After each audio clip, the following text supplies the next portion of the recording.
여호와께서 모세에게 말씀하여 이르시되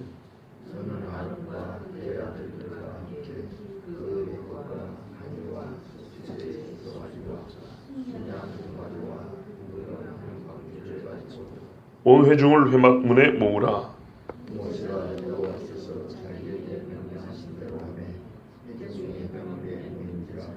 모세가 회중에게 이르되 여호와께서 행하라고 명령하신 것이 이러하니라 하고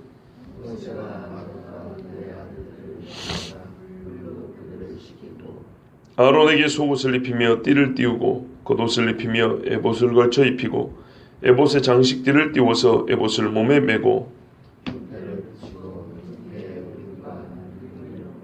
그의 머리에 관을 씌우고 그 관 위 전면에 금패를 붙이니 곧 거룩한 관이라 여호와께서 모세에게 명령하신 것과 같았더라. 아멘. 7장까지는 제사의 규례였습니다. 그리고 뒤에 11장 이후에 가면은 정결한 짐승과 부정한 짐승 또 얘기가 나옵니다. 말하자면 레위기는 우리가 잘 아신 대로 율법의 중심입니다. 하나님의 법만 가득하게 기록이 되어 있습니다. 제사법, 정결법, 도덕법. 그런데 유독 8장부터 9장까지는 법이 아니라 제사장의 위임식이 기록되어 있습니다.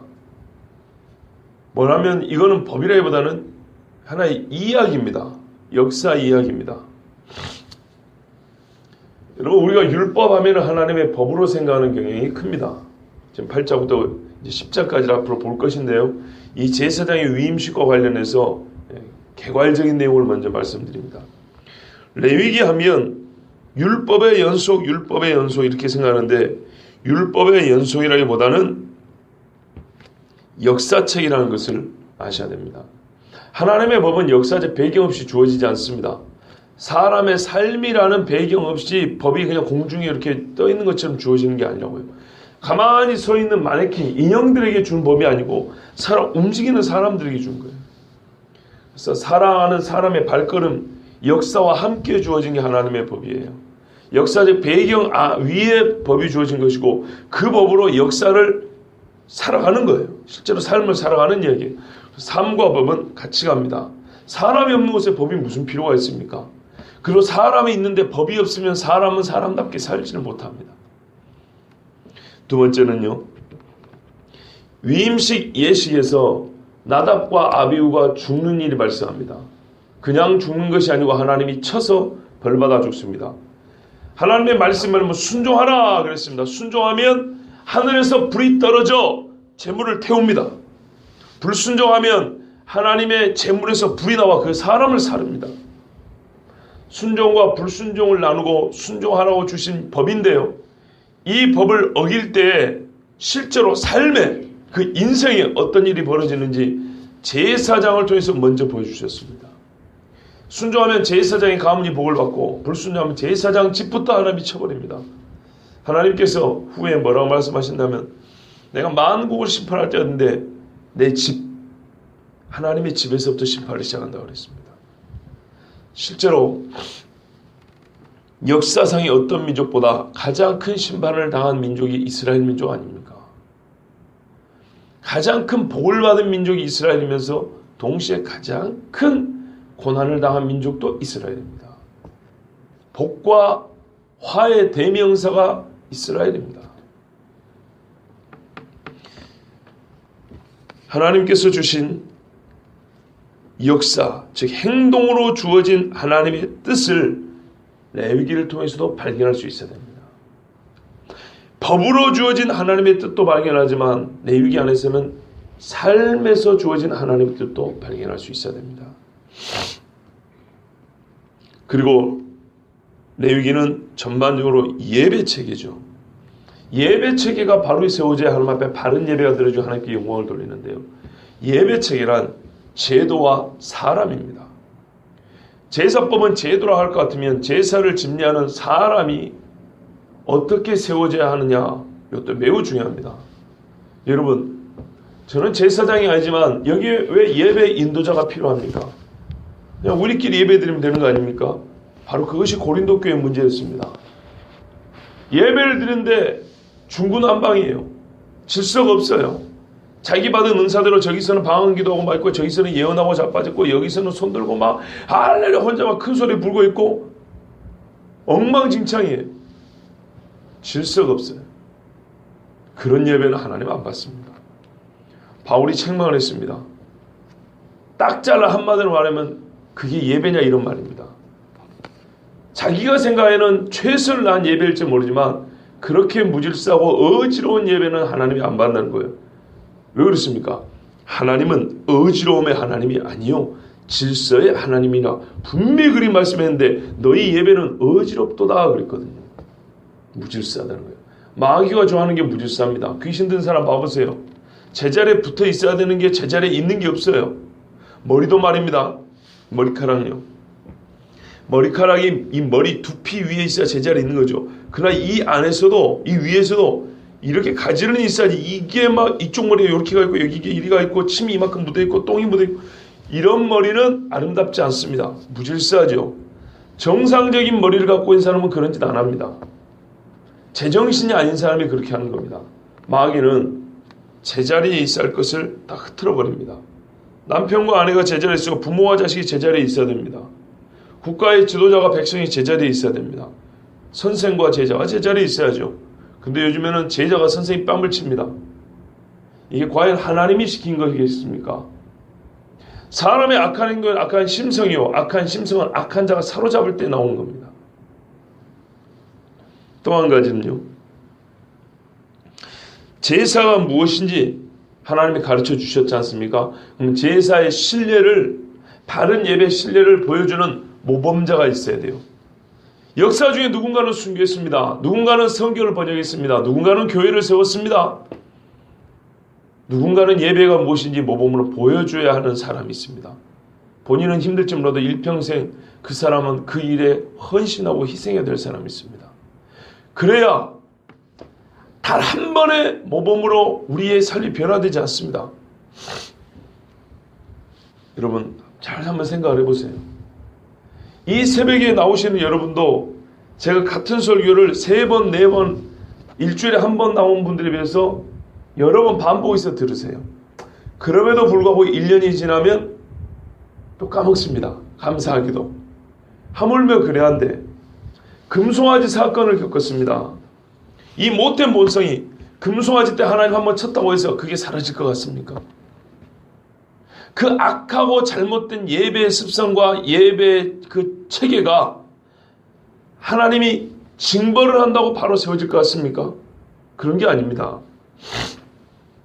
징벌은 죄의 값을 묻는 것이지만 그 잘못된 행실이 바른 것으로 돌이켜지는 것은요, 징벌에 더하여 교훈이 더해져야 되는 겁니다. 교훈이. 바른 가르침이 있어야 되는 겁니다. 금송아지 사건 때는 하나님이 잘못했다고 친 거예요. 이거 잘못했다고. 그러면 바른 것이 무엇입니까?를 가르쳐줘야 되는 거예요. 다시는 이렇게 하지 않도록. 한 번으로요? 아니죠. 반복하여서. 제사장을 통해서 날마다 드리는 상번제를 보면서, 연기를 보면서, 아, 제사는 이렇게 드리는 거구나. 하나님은 이렇게 예배하고 섬기는 거구나. 여러분, 신앙생활을 앞서한 사람은요, 늦게 신앙생활한 사람에게 모범이 되어야 합니다. 성경에 항상 반복되는 말씀입니다. 모범이 되어야 합니다. 특별히 부모는 자식에게 예배의 모범이 되어야 합니다. 다 부담이 되시죠? 부담이 돼도 어쩔 수 없습니다. 성경이 그렇습니다. 제 이야기가 아닙니다. 성경이 그렇습니다. 어제 어떤 분이 성경 필사를 했어요. 혹시 타교인들이 계시니까 한번 들어보십시오. 성경 필사를 했는데요. 저한테 이런 말씀했어요. 사무엘상을 했는데요. 한 사람을 소개할 때 항상 누구의 아들 누구, 누구의 아들 누구, 누구의 아들 누구 이렇게 소개한다는 거예요. 이세의 아들 다윗, 기스의 아들 사울, 그죠? 엘리의 아들 누구지 그 사람들이? 예? 홈리와 비느하스. 예. 갑자기 생각나는. 이런 식으로 아버지의 아들, 아버지의 아들 이렇게 소개하는 거예요. 그러면서 뭔가 하나님 앞에 이 책임감, 그리고 죄송한 마음이 들었다는 거예요. 이게 창세기에서도 말씀하는 거고 성경 전체가 해주는 겁니다. 예수님도 보세요. 유대인들이 나사렛 목수의 아들이 아니냐. 예수님이 지금 하고 있는 일보다 출신이 더 중요한 거예요. 잘못된 판단 기준이죠. 그러나 너무너무 중요한 사실입니다. 왜냐하면 예수님만 목수의 아들이니까 그런 게 아니라 우리도 우리의 아버지의 영향을 받는다는 거예요. 우리도 우리 할아버지의 영향을 받는다는 거예요. 그런데 하물며 저가 누구의 영향을 받고 컸겠냐는 거죠. 기껏해야 목수의 영향을 받고 크지 않았겠냐 이런 말이에요. 그래서 무시하는 거예요. 매우 중요한 사실입니다. 창세기에는 10개의 족보로 기록되어 있다고 그랬습니다. 그 10개의 족보는 사람의 태어난 순서만 말해주는 게 아니라 그 사람의 역사적 배경, 그의 인품과 성격과 신앙의 그리고 삶의 위인됨의 배경을 설명해 준다 그랬어요. 근거입니다. 이거는 성경에서 항상 반복하여 가르치는 바입니다. 그래서 성경에서는 아버지가 자식에게, 아버지가 자식에게, 그리고 자식에는 네 아비에게 물으라, 네 열조에게 물으라, 네 선조에게 물으라, 이렇게 말씀합니다. 예배 마찬가지입니다. 예배를 인도하는 저 같은 사람에게도 예배의 모범을 볼 수 있어야 합니다. 그리고 신앙에 먼저 된 자들의 예배 드리는 모습을 보고 교회 막 나온 사람이 아 예배는 저렇게 드리는구나 하고 배울 수 있어야 합니다. 제사장은 그 일을 감당했던 사람들입니다. 아 제사는 저렇게 지내는 거구나. 하나님을 섬길 때는 저렇게 하는 거구나. 하나님을 섬기는 예법이 있습니다. 하나님은 아무렇게나 섬김을 받는 분이 아니에요. 자, 이제 이렇게 4대까지 개괄적인 내용을 우리가 바탕으로 8장부터 10장까지 제사장 위임 예식을 또 말씀을 보도록 하겠습니다. 우리 하나님께서 먼저 모세에게 말씀합니다. 2가지 명령을 합니다. 하나는 모으라고 또 하나는 가져오라입니다.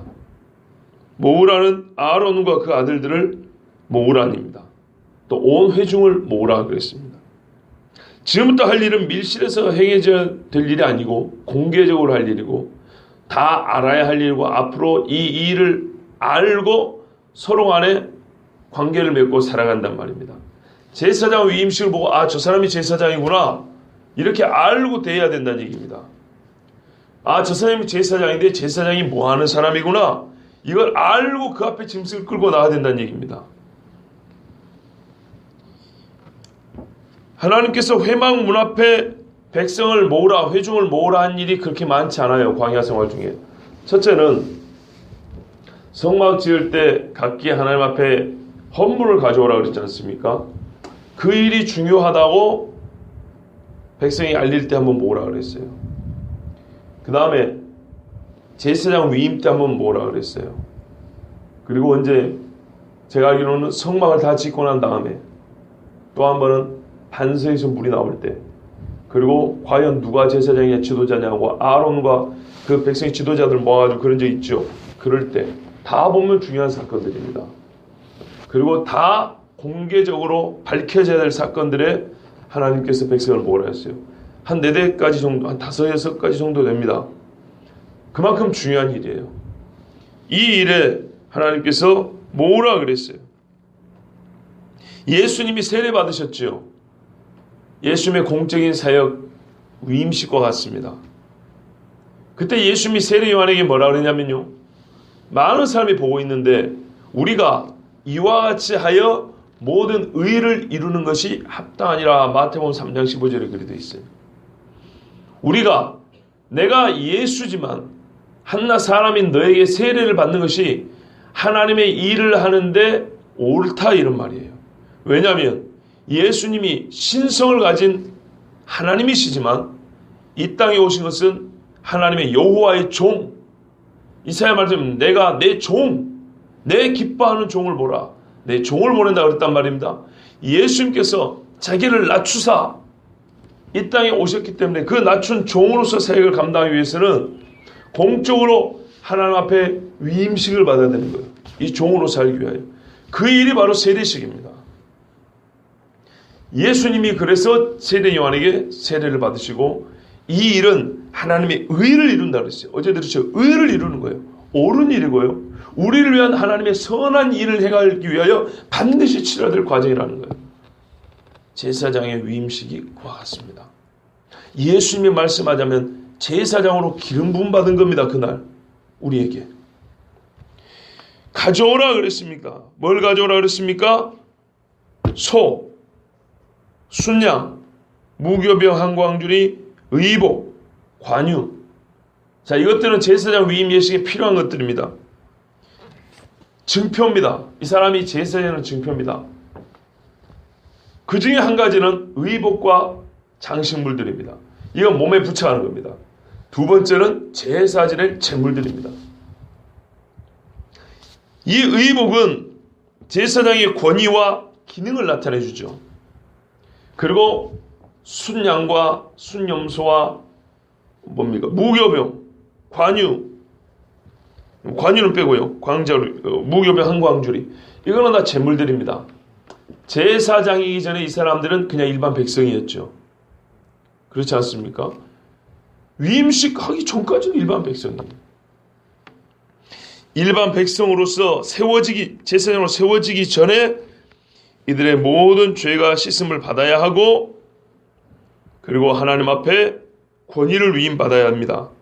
그때까지는 제사장이 아니죠. 그러면 누가 이 제사장이 아직 아닌 이 아론과 아론의 아들들과 하나님 사이에 서 있습니까? 모세죠. 예. 율법서에서 가르쳐주는 제사장 전의 제사장은 모세입니다. 그래서 모세가 하나님 앞에 예수님의 정말 예표로 그렇게 쓰여졌고요. 아론도 대제사장의 역할로서 예수님의 예표지만 모세만 못합니다. 엄밀히 말하면 모세는 아론보다 앞선 대제사장입니다. 아론의 위임식을 모세가 합니다. 그리고 그거 아시죠? 화목제물을 바치면, 또 속죄제를 바치면 누가 그 음식을 먹습니까? 속죄제물을 바치고 난 다음에 제사장이 취합니다. 제사장이. 그런데 제사장이 자기 죄를 위하여 속죄제를 바치면 싹 태우게 돼 있어요. 그래서 하나님 말씀 순서가 너무 중요해요. 아론이 제사장 위임을 받을 때 하나님 앞에 제사를 바칩니다. 속죄제를 바칩니다. 그건 누가 먹은지 아세요? 모세가 먹습니다. 이게 무슨 말입니까? 모세가 하나님과 아론 사이의 중보자로 먼저 서 있다 이런 말입니다. 그래서 이스라엘 사람들은 모세를 사람과 하나님 사이에 있는 중간쯤 반쯤 신인 것처럼 취급을 해요. 그렇게 대우를 해줘요. 왜요? 인간 중에 가장 높은 자가 대제사장인데 그 대제사장의 제사장이란 말이에요. 모세가. 기가 막힐 일이죠. 그래서 예수님의 예표라 이 말입니다. 모세가. 근데 말입니다. 사람들이 그 정도로 모세를 높이는데 그 시신이 남아있으면 어떻게 되겠습니까? 우상 숭배하기 딱 좋죠. 모세의 뜻은 아니지만 하나님은 모세의 시신을 감춰버렸어요. 옛날 목사님도 그런 말씀 많이 했어요. 모세의 시신을 하나님이 남겨두지 않은 것은, 어디다 감춰버린 것은 사람들이 모세를 존경을 넘어서서 숭배할 위험이 있기 때문에 그랬는데요. 그 이유가 뭔가요? 이렇게 성경을 보니까 그랬을 것 같다 이게 나오잖아요. 그냥 무턱대고 그런 게 아니에요. 다 성경에 이유가 있었던 거예요. 대제사장이 제사장 역할을 했으니 모세가 어느 정도냔 말이에요. 자, 모세가 여호와께서 자기에게 명령하신 대로 다 하매 4절입니다. 회중이 회막문에 모인지라. 모세는 호렙산 이후로 하나님의 말씀을 거스른 적이 없습니다. 특별히 레위기에 그리고 제사장의 위임 예식에 모세가 여호와께서 명령하신 대로 행하였다. 모세가 명령하신 대로 행하였다가 엄청나게 많이 반복됩니다. 여러분, 우리는 이미 여호와께서 명하신 대로 행하였다라, 여호와께서 명하신 대로 다 준행하였다라가 아주 자주 반복된 구절을 본 적이 있어요. 혹시 기억나세요? 어딘지? 성막 지을 때입니다. 성막 지을 때 여호와께서 명하신 대로 여호와께서 명하신 대로가 계속 반복됐어요. 뭐 하나 만들 때마다. 지금 제사장 위임할 때 여호와께서 명하신 대로 여호와께서 명하신 대로 반복이 됩니다. 어떤 공통점이 있는지 아시겠죠? 예배입니다.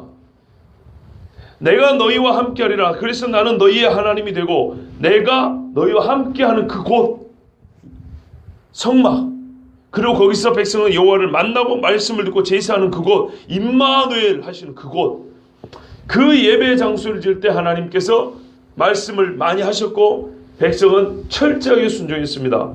어긋남이 있어서는 그건 예배 처소가 되지 않습니다. 예배 인도자, 제사장 하나하나 여호와께서 명령하신 대로 해야지, 그렇지 않고는 절대로 하나님께서 제사장을 통해서 영광을 받지 않습니다. 조금 더 거슬러 올라가 볼까요? 성경에서 가장 먼저 여호와께서 말씀하신 대로 되었더라, 말씀하신 대로 되었더라 어디에 나와 있습니까? 창세기 1장에 있습니다. 말씀하신 대로 그 다음에 나온 거는요, 보시기에 좋았더라, 좋았더라, 좋았더라. 기능적으로, 능력적으로, 외형, 미학적으로 보기에도 좋고 가장적으로는 하나님의 뜻과 일치하였더라. 이때 좋았다라는 거예요. 성막이 하나님의 뜻에 일치하여 세워지고 제사장이 하나님의 뜻에 일치하여 세워지는 거예요. 그 일치가 반드시 일어나야 될 것, 다 일어나지만 정확하게 일치가 일어나야 될 곳에 하나님은 특별히 자주 말씀하시고 하나하나 꼼꼼하게 따집니다. 하나하나 뭉뚱그려서 내 뜻대로 되었다 이런 게 아니라 이 안에도 세분화해서 이렇게 해라, 일치하였더라, 이렇게 해라, 내 뜻에 맞았더라. 하나님은 하나하나 확인해 줍니다. 그렇게 중요한 게 창조요, 성막이요, 제사장이에요. 우리가 그래서 가볍게 보서는 절대 안 됩니다. 하나님께서 명령하신 게 뭐냐면 씻기라 했어요. 여호와께서 행하라고 명령하신 것이 이러하니라. 모세가 아론과 그의 아들들을 데려다가 물로 씻기고, 모세는 자기 권세로 권위로 모으지 않았어요. 백성을 하나님이 시킬 때만 모았어요. 그리고 철저히 중보자로서 하나님의 말씀을 전하는데요, 아론과 그의 아들들을 데려다가 씻겼어요. 씻으면 말 그대로 정결하게 되는 겁니다. 부정을 없애는 거죠. 시편 24편이나 73편을 보면 깨끗한 손과 정결한 마음이 한 쌍으로 나옵니다. 육체적인 깨끗함, 정결함이란 내적인, 영적인 정결함의 열망을 행동으로 표현한 겁니다.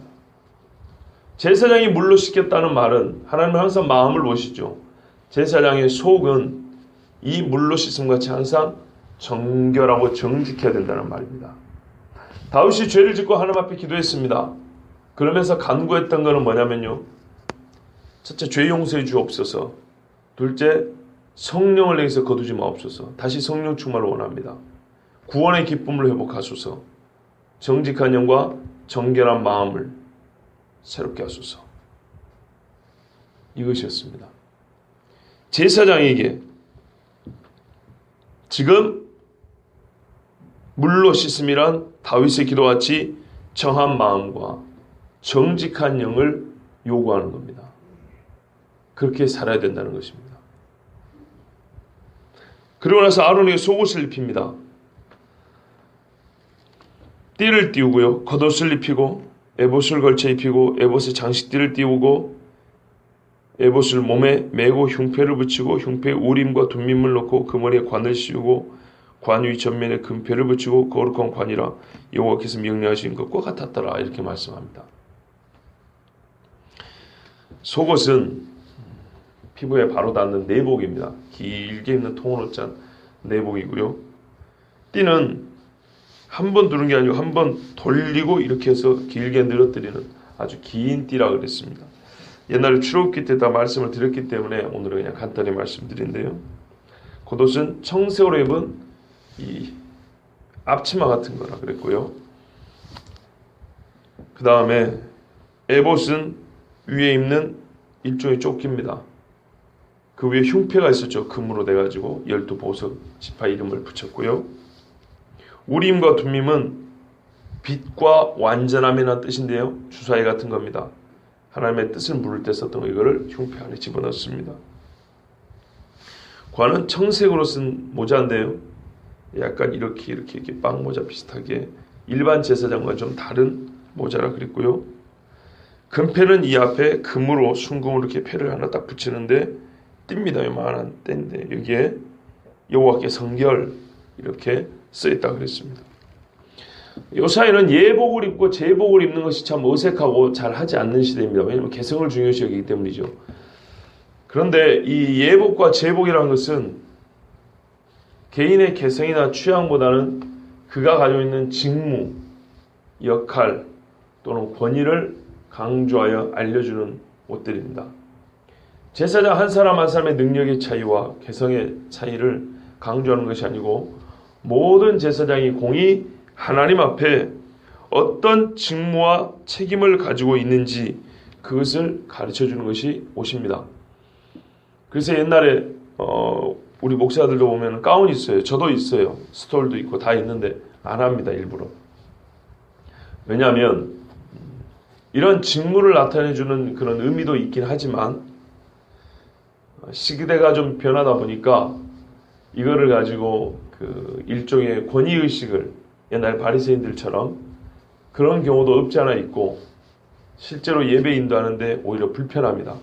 얼마나 무겁고 더운지 아세요? 상당히 무거워요, 옷이. 그리고 더워요. 다 춥다고 할 때 혼자 에어컨 이렇게 막 써야 돼요. 땀을 뻘뻘 그렇게. 그럴 때 오히려 예배 인도하는데 지극히 방해가 됩니다. 차라리 그럴 것 같으면 안 입는 게 낫지요. 그래서 입지 않습니다. 신약에서 예수님을 대제사장이라고 칭했습니다. 예수님도 대제사장으로서 위임식을 받았고요. 그리고 아론과는 비할 수 없을 정도로 온전하게 직무를 수행하셨습니다. 그런데 재밌는 차이는 예수님은 이 거룩한 옷을 입고 직무를 수행하신 게 아니라는 겁니다. 예수님의 옷 입은 모습은 언제 나옵니까? 요한계시록에 나옵니다. 요한계시록에 요한이 뒤를 돌아봤더니 너 어디서 말씀이 나오냐고 뒤를 돌아봤더니 예수님이 보이는데 흰 세마포 옷을 입고 우바스 정금띠를 띠고 이렇게 되어 있습니다. 예수님은 살아생전에 대제사장, 진짜 대제사장으로 사역을 하셨지만 대제사장이 옷을 입지 않았습니다. 당시 가야바나 안나스가 입었던 옷을 입지 않았습니다. 그들은 기껏 옷을 입어야 그 직무를 감당할 수 있었고 그나마도 옷을 입어도 속이 더러울 때는 그 옷이 아무런 힘이 없었으나 예수님은 스스로 대제사장의 권위를 가지시고 사역을 감당하셨고 그 사역을 다 하신 후에 하늘과 땅으로부터 인정과 고백을 받아 높임을 받으시고 마땅히 입어야 할 대제사장의 거룩한 옷을 입으셨습니다. 그것도 사람처럼 다 갖출 필요는 없었어요. 이분이 누군지를 알릴 수 있는 매우 중요한 상징적인 것 두 가지면 좋겠어요. 인간 대제사장보다 훨씬 더 탁월하신 대제사장인 것, 그의 순결함에 있어서 깨끗함에 있어서 인간 대제사장과 비교할 수 없다는 것, 그의 권위에 있어서 능력에 있어서 비교할 수 없다는 것을 드러날 수 있을 정도면 충분했어요. 이미 출애굽기 강연을 할 때 대제사장의 옷을, 이 의복을 다 말씀드린 다음에 이렇게 전했던 기억이 납니다. 아론은 기껏해야 이것들을 다 갖출 때야 대제사장의 직무를 감당할 수 있었다 그랬어요.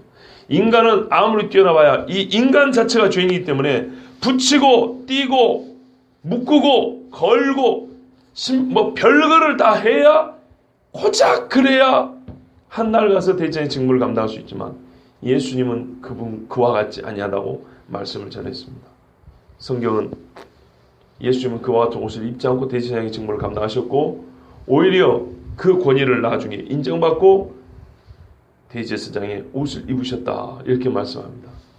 그런데 성경이 또 하나 말씀합니다. 우리 보고 제사장이라 그럽니다. 출애굽기에 이스라엘을 제사장 나라 세우려고 출애굽시켰다 우리 하나님 말씀합니다. 19장 6절이죠. 그리고 베드로전서 2장 5절에 보면 내가 너희를 제사장 나라 세웠다. 2장 9절에도 그렇고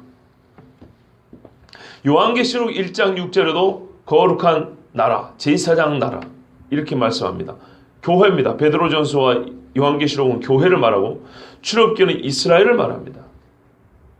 하나님의 부른 백성들은 항상 제사장의 역할을 감당해야 합니다.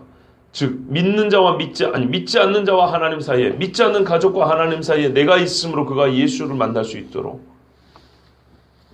부정한 자와 정결한 하나님 사이에 내가 있어서 그 부정한 자가 하나님의 거룩하심을 입을 수 있도록 내가 그 역할을 감당해야 된다는 것입니다.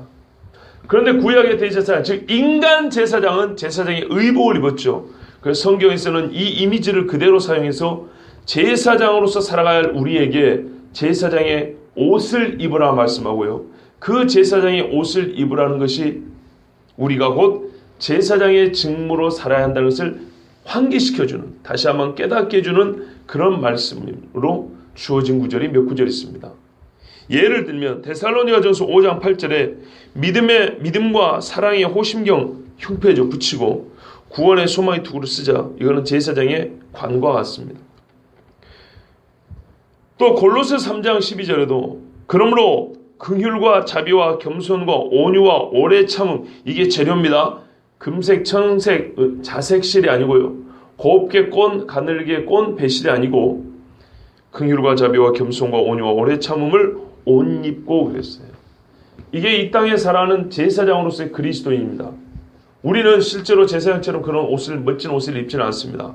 그러나 속 사람에게 제사장이 입는 겉옷보다 훨씬 더 아름답고 제사장다운 옷, 온유와 겸손과 오래 참음과 긍휼의 옷을 입고 믿음과 구원의 믿음과 사랑의 흉패를 붙이고 구원의 소망의 투구를 쓰라 그랬습니다. 이것이 가시적으로 보이는 건 아니지만 우리 내면에 제사장의 옷과 같은 것이 입혀져서 우리의 삶이 제사장의 삶이어야 한다. 우리 주님이 말씀합니다. 예수님이 제사장이었고 예수님을 따른 우리가 이 땅에서 제사장으로 살아야 하겠습니다. 우리 하나님께서 그 중요한 말씀을 레위기 8장에서부터 10장까지 주셨으니 앞으로 며칠 동안 이 귀한 말씀을 듣고 제사장으로 살아야 될 우리 모습을 하나님의 말씀 통해서 계속하여 듣겠습니다. 기도하겠습니다.